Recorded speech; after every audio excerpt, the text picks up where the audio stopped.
Life Audio. Faith Over Fear is brought to you by Life Audio and is part of our Faith Toolkit series.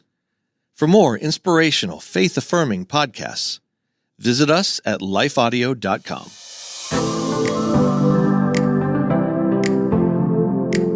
Hello.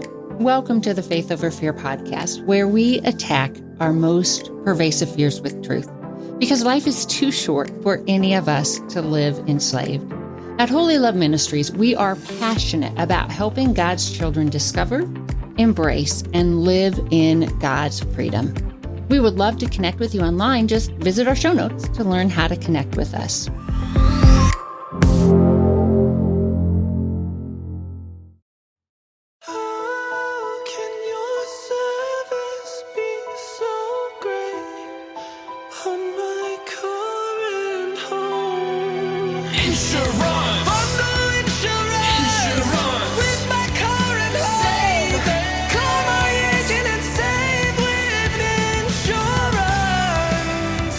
Get a quote at AAA.com/insurance and save by bundling auto and home.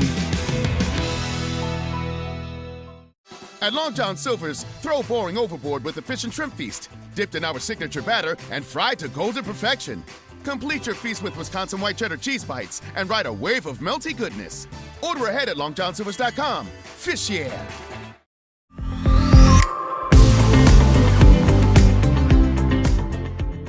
I'm Jennifer Slattery, and I believe today's discussion has the potential to drastically improve our relationships, our work environments, and really our ministry teams, wherever we encounter people, even if we feel those interactions are relatively healthy, because I think we'd all agree we're all a bit broken. We live in a broken world full of other broken people, and that hurts. We've all been wounded in some way, which can cause us to live in fear. Many, if not all of us, we know the sting of betrayal, rejection, and maybe even abandonment, and we do not want to get hurt again. And to prevent that, many of us have developed defense mechanisms, behaviors that we believe consciously or unconsciously will shield us from pain, but those behaviors can actually work against us. They can damage our relationships and lead to increased tension, strife, and distrust. Well, today, I brought on mental health professional Tina Yeager to help us recognize, understand, and address these actions and reactions that, left unchecked, can hinder the depth of connection that our souls most crave. Tina, thank you so much for joining us today. Thank you for allowing me to be with you here, Jennifer. I appreciate you and your ministry so much. Well, Tina has been on our podcast before to discuss some practical ways you and I can counter our anxiety. If you haven't listened to that episode, I encourage you to do so. It's episode 55, titled Fighting Anxiety by Fighting Stress, hugely important. Well, Tina is an award-winning author. She's a speaker, licensed counselor, and life coach. She encourages audience to fulfill their potential. Her 10-week, 10 minutes a day Subdue Stress and Anxiety course features 15 expert presenters. She hosts the Flourishment podcast. Check out Beautiful Warrior, Finding Victory Over the Lies Formed Against You, and look for Upcycled, Crafted for a Purpose, published by Bold Vision this year, and connect with Tina at tinayeager.com. That's YEAGER. And she also has a new freebie resource you can grab from upcycledbook.com. Now, I'm going to make sure to put both of those links in our show notes, so reference back to those to find those. Tina, before we get too far into our discussion, can you give us a brief explanation to help us understand really what defense mechanisms are? Well, defense mechanisms are really our way of protecting ourselves. When you've been hurt before, the natural inclination is to want to cover that place you've been hurt so you don't get hurt again. That's kind of a normal response. I mean, if you touch a hot stove, you don't want to do that again, right? So you make sure that you're not going to touch the hot stove. Well, in our defense mechanisms, sometimes we start to overprotect ourselves to the point where we're insulating ourselves from good things too. And we can even harm ourselves and our relationships, not meaning to, and not because we're bad people, but just because, kind of like an allergy is an overactive immune system, your defense mechanisms emotionally can get overactive too. And then they can become really irritating and unpleasant to you instead of helpful. I think this is something we all struggle with at different points, correct? Yes, because we all get hurt. So everybody's going to have some kind of way of defending themselves from getting hurt again. So yes, we all have defense mechanisms. I've even done it before where I've overreacted to my husband based on something that he reminded me of that really wasn't what he was attempting to do, but I reacted to that thing I was protecting myself against, not to what he just did. And then I overreacted. We actually had a little thing happen in Hobby Lobby a few weeks ago where he did something and I was just like, oh no, you didn't, and got really mad. And then we dealt with it later, but I had to recognize I felt embarrassed. I felt shame, and I was reacting to all of that, not to what was really in our relationship, because that was not his intention, but it was what I was reacting to. I wonder too, as I'm hearing your story, like with how long have you been married? It's been a while. It's been 30 years now. So I imagine you've reached a place in your relationship where you have a bit of safety, like with one another, where you can kind of start to recognize, like you had said, well, that wasn't his intent. So what about when we're really not sure about the intent of the other person and we feel threatened? That is often the case. And you have to step back and be willing to kind of evaluate, is this what I'm reacting to that's happening now? Or is this a previous relationship where I felt unsafe? Because you might be seeing red flags in your relationship and your relationship might really not be safe.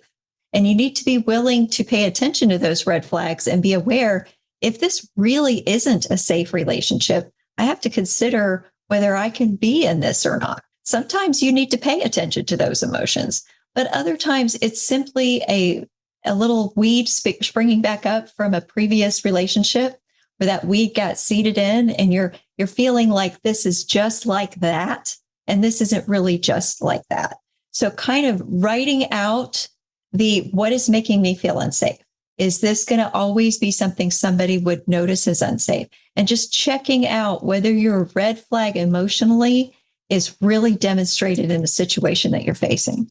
I really like how you bring it back to understanding what it is making the person feel unsafe. And I think that can take time, right? Like we can, I have worked with women who don't even really recognize when they're reacting. And then when you ask them about it, they don't necessarily know why they're doing it. So what does that process maybe look like? Well, I would say probably see a counselor would be very helpful, but that would be helpful. And you can find online a wheel that shows what domestic violence symptoms look like. And if you look at that and you see those things in your current relationship, then your red flags are warning you wisely this is not safe. But if those things are not there, but they were there before in other relationships, whether it's domestic violence or just an unhealthy friendship, know when people are not respecting your boundaries, when they're not respecting you, when they're trying to control or manipulate you.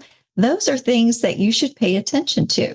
If that isn't what people are doing, then you need to have a conversation with them and be willing to, well, first you need to have a conversation with yourself. Why am I upset? And I think we were going to talk about that. Why is this bothering me? Kind of trying to recognize that in your own life, not with shame, because again, this is a defense mechanism, like your allergic system, like your neurological system. It's made to protect you, but sometimes it goes a little bit overboard, and you need to learn to recognize when you can rein that back in and you can make new choices. That's the good news about that. You can kind of work through that. And speaking how you said, check with the person, and also, is this a safe person? And so I have had women in ministries I've ran where one woman in particular, she was in a process of healing and just kind of working through stuff. And she was very sensitive to just, comments and conversations. But I had so much respect for her because she would send me messages, and she would say, like, she would read something, which I will first say, I will not post anything passive aggressive on social media. So if you think it's about you, it's not. But she would send me a message and say, hey, did you post that because I did this, or I said this, or are you intending this?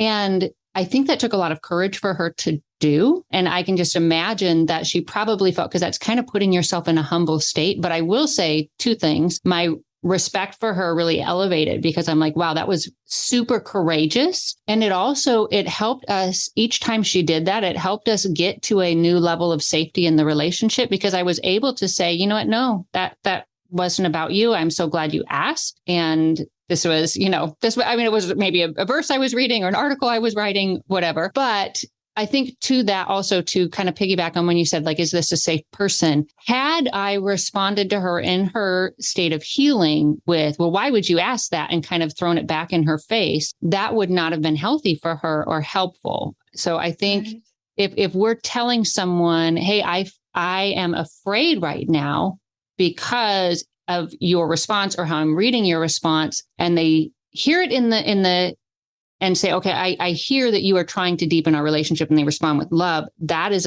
a healthy, strong, good relationship to cultivate. If they become negative or attacking, then that might be an indication that, hey, this person isn't someone I can really move towards healing with. And I think, like Tina said, we've got to really evaluate what level is that relationship right now. Is this a relationship I can really be emotionally safe with? That doesn't mean cut everybody off, right? Because we can't always, but just to be alert to, it's okay to say, hey, I am afraid and I'm checking in. Right. And knowing where you're at with that person may be broken. And if you're sensitive and they're broken, it's kind of like you having an open wound and brushing it against a cactus.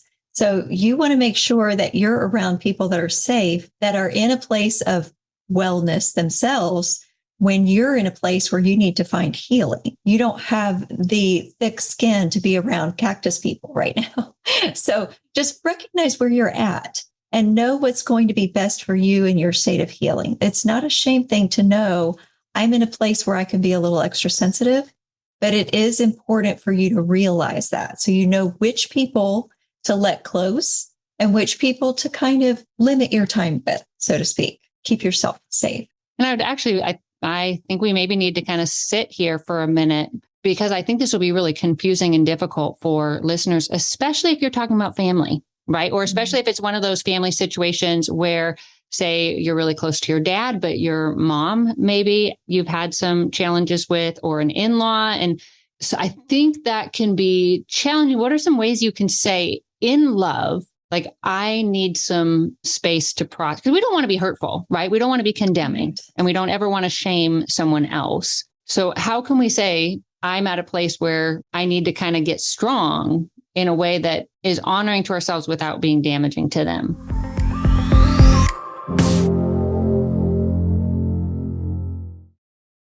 Transform your passion for travel, culture, and unforgettable places into a career with Temple University's bachelor's degree in tourism and hospitality management. The School of Sport, Tourism, and Hospitality Management delivers a hands-on, tailor-made education with access to an exclusive network of industry professionals and hard-to-get internships. Our faculty support students through experiential learning in and outside the classroom. Temple graduates don't just enter the field, they drive the industry forward. Learn more at sthm.temple.edu/thm. So, we ready for my parents? Wait, that's today? Excited, right? Oh, no. I have maybe one piece of cheese in the house and some mustard. Oh, don't worry. We can get free same-day delivery from BJ's Wholesale Club if we spend $100 or more. Takes as little as 2 hours. Free same-day delivery from BJ's? What a relief. I owe you one, sweetie. Good, because they're bringing all my sisters. Spend $100 or more and get free same-day delivery on BJ's.com. December 6th to the 12th only. BJ's. Absurdly simple savings.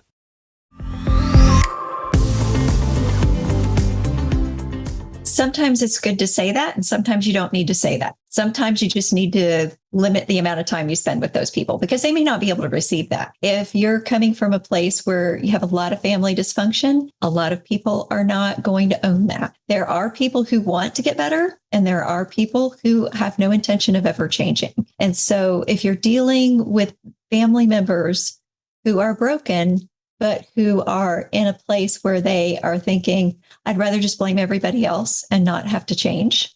And there are those people that just don't want to change. They don't want to get well. They just want to blame it on everybody else and not take responsibility for their healing.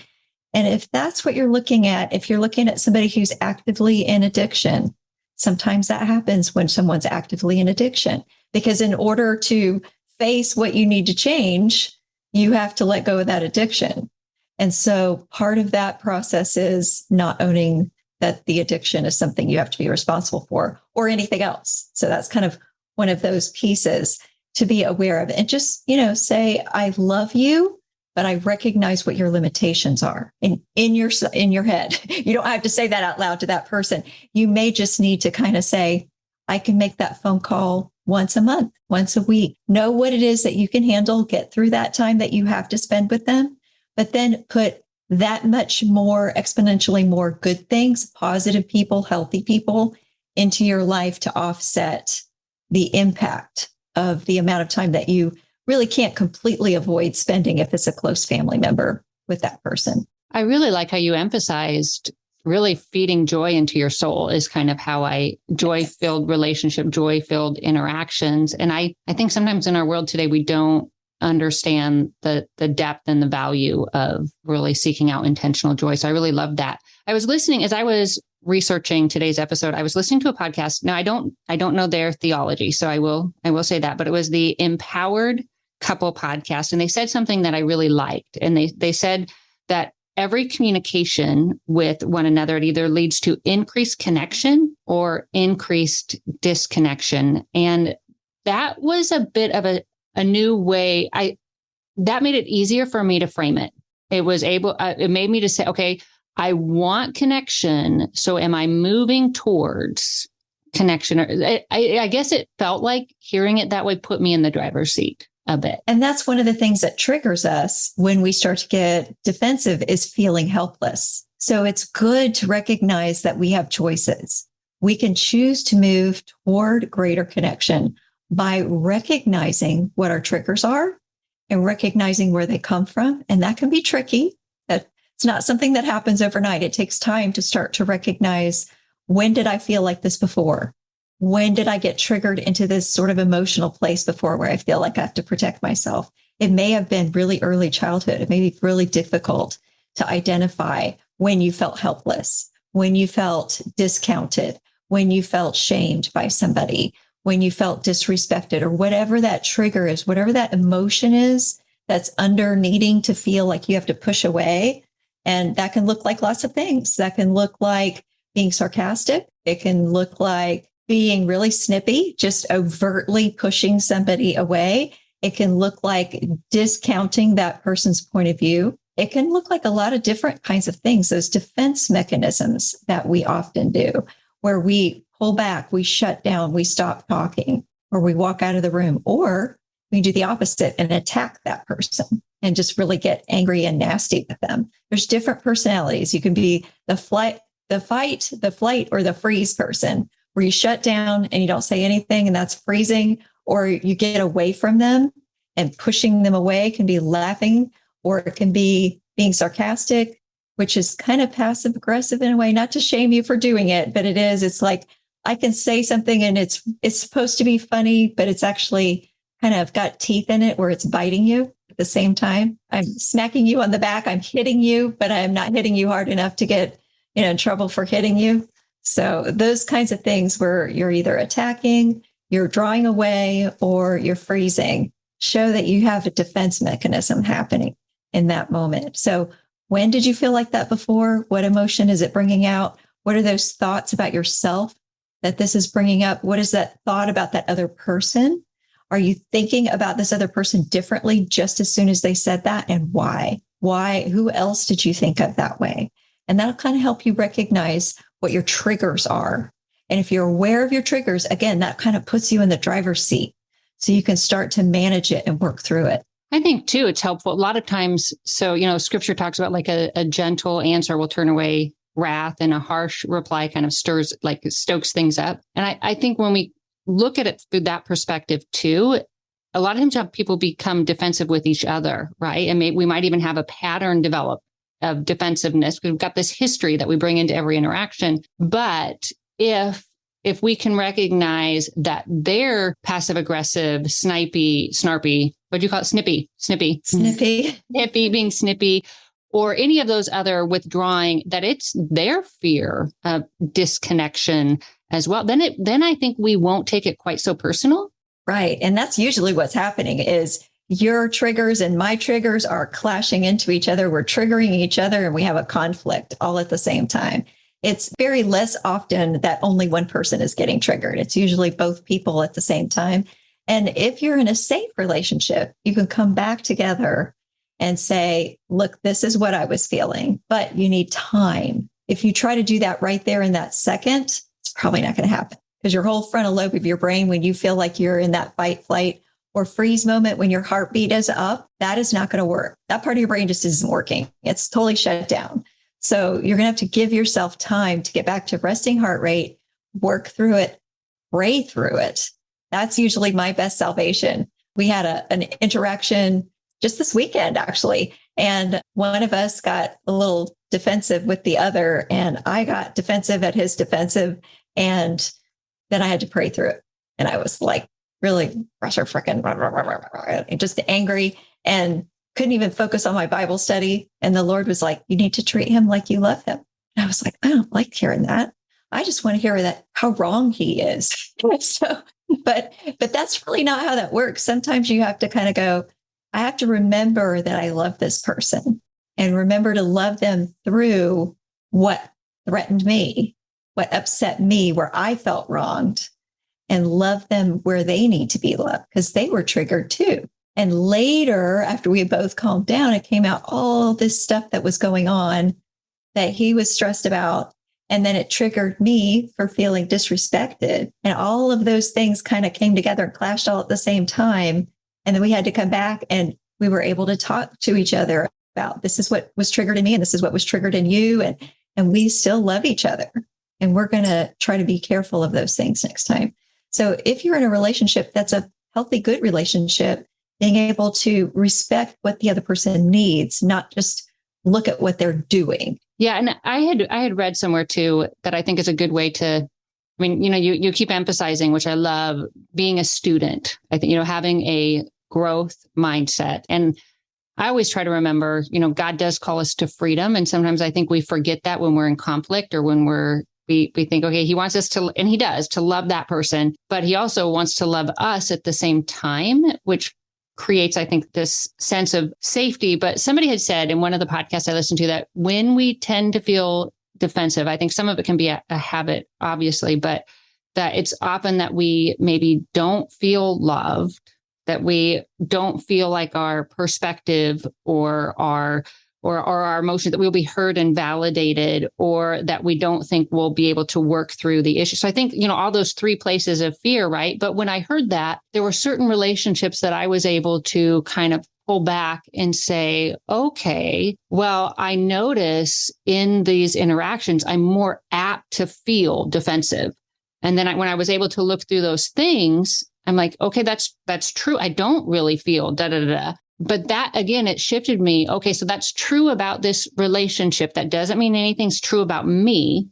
And knowing that's true about this relationship, but then that's an indication. Okay, God, what are you saying about me? How can I get these things from you? So it kind of helped me again, like you said, being in the driver's seat, like being more cognizant, I guess, just of everything that was going on and how to bring Christ into those moments, I think. Mm-hmm. And he can direct us how to deal with people that are safe people. Like in that example that I just gave, that's somebody that I need to stay close with. That's somebody that I would reconcile with. But there might be other relationships that I'm not going to be as close with, because those people are not going to be safe people. And the Lord can direct me to treat them lovingly, but not necessarily invite them to hold my heart in their hands. I'm not going to invite them to come in as close, and I'm not going to have that much, somewhat reconciliation to the point of being able to be peaceable with the people that I'm with in those relationships. But there may be less intimacy in those friendships and relationships, because those people just have limitations and they're not capable of handling that close intimacy right now. It's not because I don't love them, but that's where they're at. And that's okay. God can work with them on that. I don't need to be judging them. I don't need to be giving them my heart so that they can break it. It's just a matter of, even Jesus had different circles. He had a close, intimate circle. He had a circle of 12. He had some other followers, and then he had the masses. And in that large group of the masses, those were the people that turned on him. Even in his small group, a couple of those people turned on him eventually.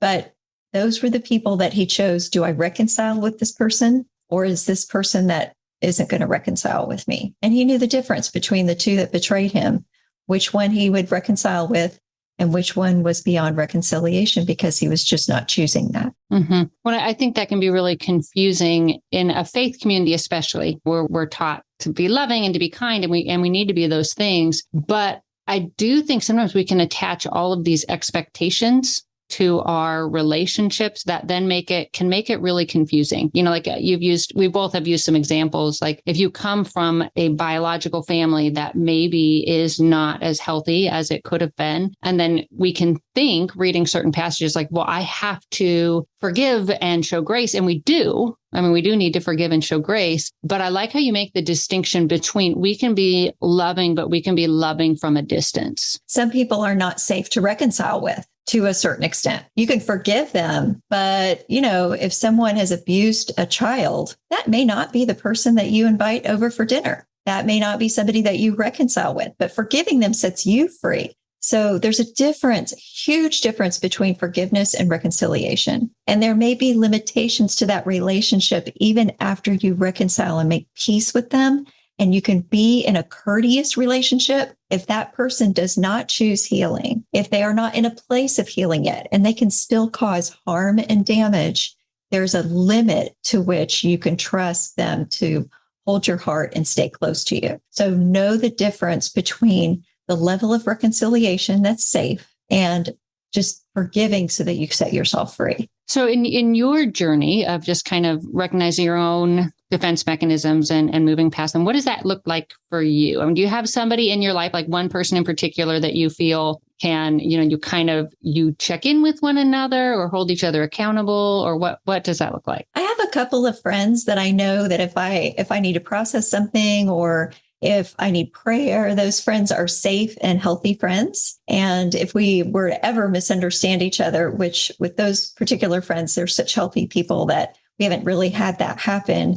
I just know that you can just be honest and say, well, when you say that, this is kind of how that sounds to me, and give that person an opportunity to clarify what they really mean, because a lot of conflict and division and defensiveness happens when we filter what someone says or does through a previous experience or through a woundedness that we have. It can be like cataracts on our eyes. We only see what we can see through our issues. And until we get those healed completely, we'll continue to see those. And, I still have things that, I can have triggers on. Like if somebody seems like they're being really disrespectful, I can kind of overreact to that sometimes, Like if the salesman is being particularly chauvinistic and uses those diminutive terms toward women and towards me, I can get I get my hackles all up. So, there's just some things that that's you and that's how you respond. But I can be aware of those things and kind of minimize how much I overreact because I'm aware of them. Is that answering your question? I think so. Yeah. I think just being aware of where your boundaries are. And I know you've had several episodes on boundaries. Just if you're not aware of that, be kind of aware of where I stop and other people begin. How can I be responsible for my well-being, for what I say, what I do, for what I'm thinking about, for how I feel, and not, like you said, with expectations, shove that responsibility onto somebody else and say, here's my heart, take care of it. Human beings are not capable of that. And the person I probably process with the best is Jesus. Yes. When I go to him, I know his perspective is going to be complete. He's going to see me and love me and give me grace, but he's also not going to let me go off in some really toxic, negative tangent for very long. He'll let me complain. He'll let me vent. And then he'll say, okay, are you done? And then he'll kind of get me to a place where I can shift my focus toward doing what's healthy for my relationship with him, my relationship with me, and my relationship with other people, because all of those are connected. How we treat other people and how we let ourselves be treated and how we receive love from God and from others is connected. It's all connected with our relationship with God. And he will help us find joy in healthy relationships and help us to recognize, this is a trigger that you have that you're responding to, because we may not be able to see it without his help, but he is faithful. If we ask for wisdom, he is faithful to give it to us. And that's where we need to find that insight the best. And I would say be patient with that too, because I don't know about you, but it seems like Jesus gives me like a little nugget and then a little nugget and then a little, and I want him to download the full picture and wholeness and everything and healing all in one day. That would be awesome. But he's normally a lot more gradual with me. So, well, with all of us, I think the fact that it takes us time to become more like Christ shows us how we can have grace with other people who are still broken, who still have limitations.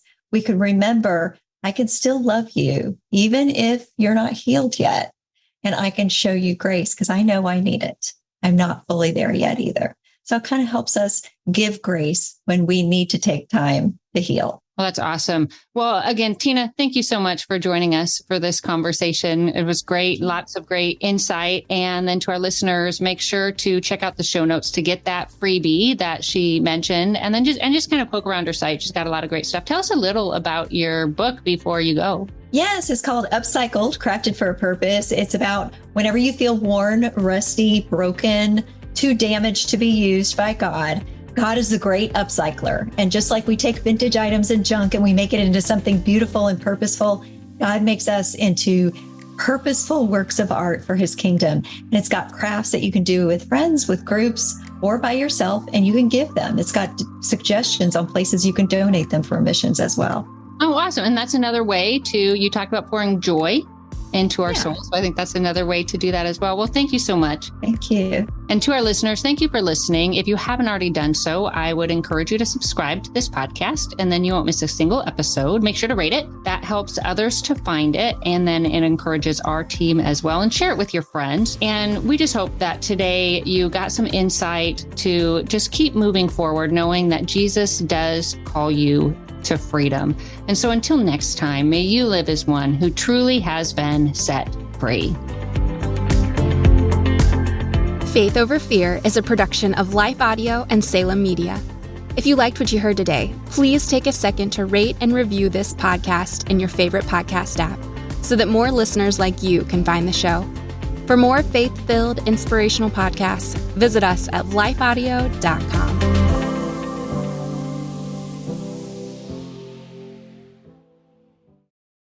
Hi, friend. Are you stressed? Maybe even worried about so many needs around you that you've forgotten you are worth taking care of too? Well, I'm Bonnie Gray, the host of Breathe, the Stress Less podcast. I want to invite you to join me as I share practical tips based on science, inspired by God's Word, to help you spark joy and restore God's peace and love to your soul. Subscribe now and go to lifeaudio.com. Christians should be serious about our faith. But does that mean we need to be serious people all the time? Especially in a world of weird, absurd stuff? And even when Christian culture gets crazy? I'm Barnabas Piper of the Happy Rant podcast, where we cheerfully rant about pop culture, church culture, work, creativity, life, and just about everything. But we take Jesus seriously. Listen and subscribe at lifeaudio.com.